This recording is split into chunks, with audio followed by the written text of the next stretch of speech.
नमस्कार, मैं श्री भगवान शर्मा निष्पक्ष विचार से 2024 के आम चुनाव के पहले और दूसरे दौर के मतदान की तरह तीसरे दौर में भी कम ही मतदान हुआ, जो कि भारतीय लोकतंत्र के लिए खतरे की घंटी है।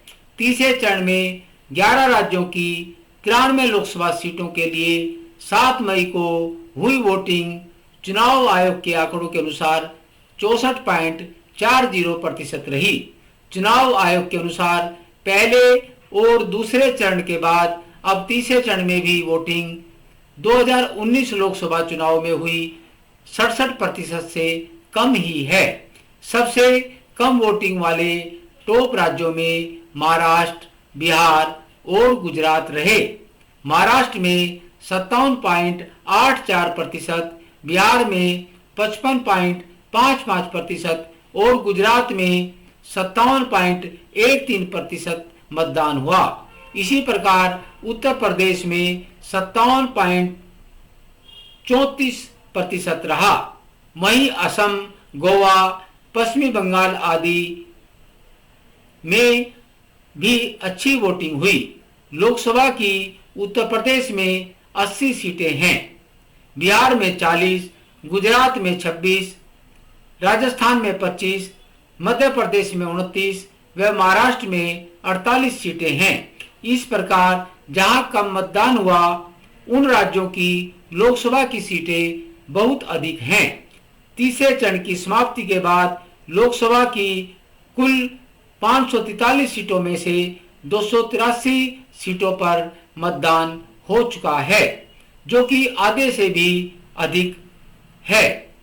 पहले, दूसरे और तीसरे चरण में कम मतदान के मद्देनजर यह प्रश्न उठने लगा कि क्या राजनीति में बढ़ते भ्रष्टाचार, गुंडागर्दी, दबंगई, भाई भतीजावाद, परिवारवाद के चलते मतदाता का मतदान के प्रति कोई उत्साह नहीं रहा है और वह उदासीन होता जा रहा है।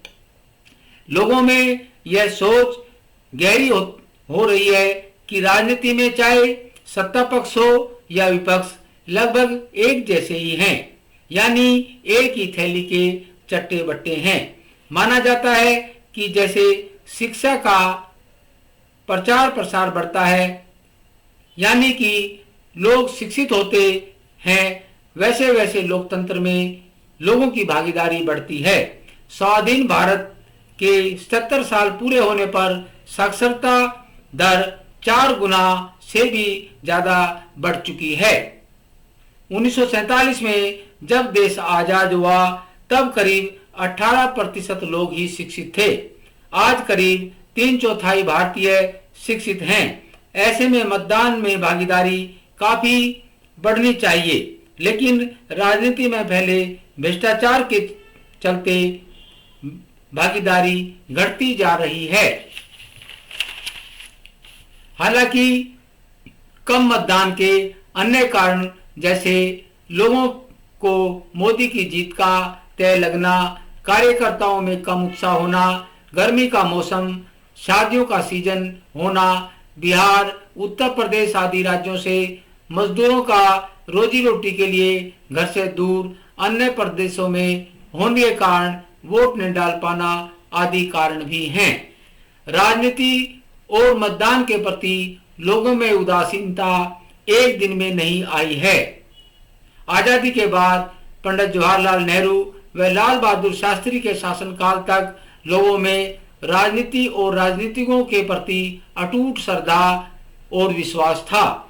उसके बाद राजनीति में बढ़ते भ्रष्टाचार, भाई भतीजावाद के चलते लोगों का विश्वास टूटने लगा।